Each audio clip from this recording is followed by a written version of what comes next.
Hi, I'm Stacey Hyde, and I'm back with another episode of Better Financial Health in 15 Minutes or Less. And there's been a lot of talk about loan forgiveness, student loans, that sort of thing. What I want to do is sort of wind the clock back and talk about how to save for college education for your kids or your grandkids. I really believe that 529 plans are the best option. They're more flexible than they used to be. You can even use them for private elementary and high school up to $10,000 a year.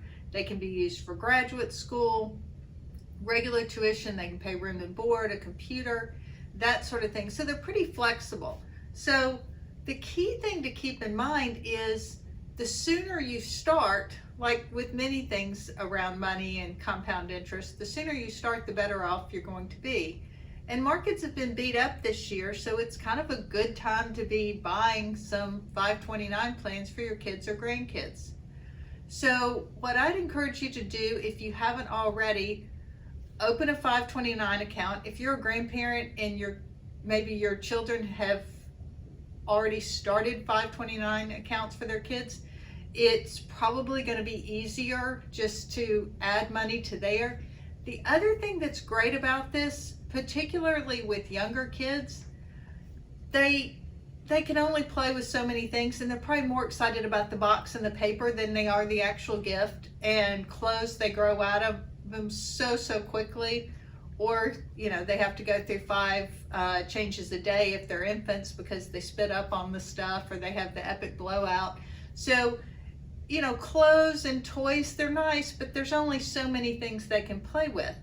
So if you're wanting to spend, $300, $500, whatever it is, buy some small gift and then take the rest of that money and give them a check for the 529 plan, or go ahead and open it yourself and put that money aside. And you are doing such a service for them, because student loans, as we've seen, since it's been in the news so much, it becomes such a burden on so many young people as they're getting out of college and starting their careers and trying to think about, well, should I buy a home? Well, I can't buy a home because I have this student loan that's the size of a house payment.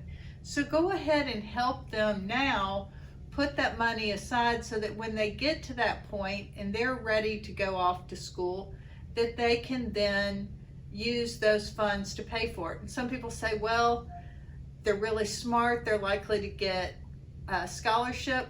Well, that's true, an academic scholarship, but they're still going to have to pay room and board. They're still going to have to pay books. They're still going to need a computer, internet access, that sort of thing. And that can be paid for from the 529 plan. And if they're spectacular and it gets completely paid for, well, they're probably going on to graduate school. The other thing people worry about is, what if there was too much money put in there? What to do with it at that point?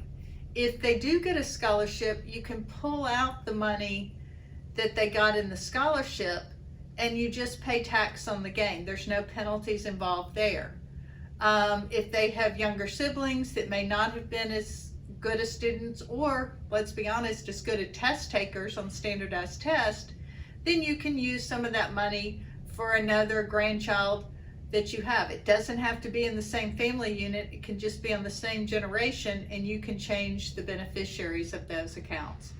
So they can be wonderful tools, and they're going to shelter you from paying tax on those gains as they go. And as long as they're used for qualifying college expenses, or, like I said before, high school expenses, you're not going to pay tax on those earnings. So I think that's a great thing to do, especially with the market being beat up, and to really bless your family with not having to worry either at all or as much about paying on those student loans. It's a tremendous thing. Savingforcollege.org has a great website, helps you look at different college plans. Different states have them, and some states have the prepaid college accounts. Those can be great, and you can get a lot of leverage. The downside to those is the benefits, if you don't go to school in that state, are not nearly as robust. So a regular 529 account.